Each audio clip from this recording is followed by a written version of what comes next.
আপোনালোকৰ ঘৰত সৰু ল'ৰা ছোৱালী আছে নেকি আৰু বাৰে বাৰে কাহ হৈ আছে, লগতে আপোনাৰো বাৰে বাৰে কাহ হৈ আছে নেকি? যিটো বতৰ হৈছে বাৰে বাৰে চবৰে কাহ চৰ্দি এইবিলাক হৈ আছে, তেন্তে হৈ আছে যদি এই ভিডিঅ'টো স্কিপ নকৰাকৈ শেষলৈকে চাব। মই আজি লৈ আহিছোঁ আপোনালোকৰ কাৰণে এটা হোম ৰেমেডি কাহৰ কাৰণে। এইটো কাহৰ ৰামবান বুলি ক'ব পাৰি আৰু এইটো বনাবলৈ একেবাৰে কম সামগ্ৰীৰ দৰকাৰ, যিটো আমাৰ পাকঘৰত সহজতে পোৱা যায়। তেন্তে আহক কি কি লাগিব চাওঁ।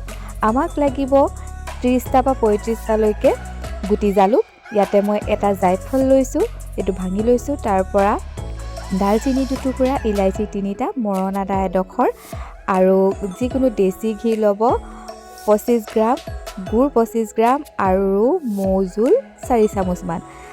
আদাটো ধুনীয়াকৈ ৰুকনিৰে এনেকৈ ৰুকি ল'ব আৰু যিটো মই দালচিনি, লং আৰু গুটি জালুক লৈছিলোঁ সেইটো মই অকণমান পাউডাৰ কৰি লৈছোঁ। এইখিনি হৈ গ'ল আৰু গুড়টোও অকণমান মিহি মিহিকৈ কাটি লৈছোঁ।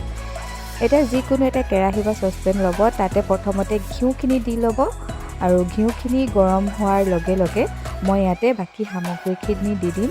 প্ৰথমতে মই ইয়াতে আদাখিনি দি দিম আৰু ইয়াৰ লগতে মই ইমানকৈ আদাটো ফ্ৰাই কৰিব নালাগে, জাষ্ট গোটেইখিনি বস্তু একেবাৰে লগতে দি দিম। তাৰপিছত মই গুড়খিনি দিছোঁ আৰু যিমান গুটি জালুক আৰু যিখিনি পাউডাৰ বনাইছিলোঁ সেইখিনি দি লৈছোঁ আৰু এইখিনি মিক্স কৰিম। আৰু এইখিনি অকণমান মিক্স হোৱাৰ পিছতে ইয়াতে মই মৌজোলখিনিও এতিয়া লগালগ ঢালি দিম, কাৰণ গোটেইখিনি একেলগতে আমাক মিক্স কৰিব লাগিব। মৌজোলখিনি দি দিলোঁ আৰু এয়া দেখিছেনে মিক্স কৰি কৰি আমাক বহুত দেৰিও সময় নালাগে, 5ৰ পৰা 7 মিনিটলৈকে আমাক এইখিনি সিজালেই হৈ যাব। বহুত সময় নালাগে এইখিনি সিজিবলৈ।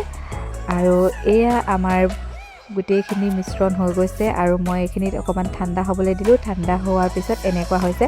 সম্পূৰ্ণ ঠাণ্ডা হ'বলৈ নিদিব, কাৰণ এইখিনি আমি লাডু লাডু কৰিম, পাকটো থাকিব লাগিব। বেছিকৈ ঠাণ্ডা কৰি দিলে টান হৈ যাব আৰু আমি লাডু বনাব নোৱাৰিম।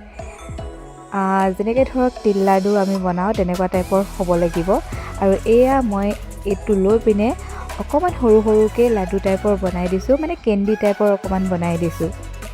এইটো একেবাৰে কেণ্ডি নিচিনাই হয় আৰু সৰু ল'ৰা ছোৱালীয়ে খাবলৈ এইটো বহুত ভাল পায়, কাৰণ টেষ্টটো কেণ্ডি টাইপৰ আহে। আৰু এইটো সকলো ডাঙৰৰ পৰা সৰুৰ পৰা সকলোৱে খাব পাৰিব আৰু টেষ্টটো বহুত ধুনীয়া হয় আৰু বহুত কাম কৰে। আপোনালোকে এবাৰ বনাই পিনে খাই চাব আৰু কেনেকুৱা ৰিজাল্ট পালে জনাবলৈ নাপাহৰিব। আৰু ভিডিঅ'টো চাই কেনেকুৱা পালে জনাব আৰু লাইক কমেণ্ট কৰিব। আৰু মোৰ যদি চেনেলটো এতিয়ালৈকে ছাবস্ক্ৰাইব কৰা নাই ছাবস্ক্ৰাইব কৰি দিব আৰু ফেচবুকত চাই যদি ফ'ল' কৰি দিব।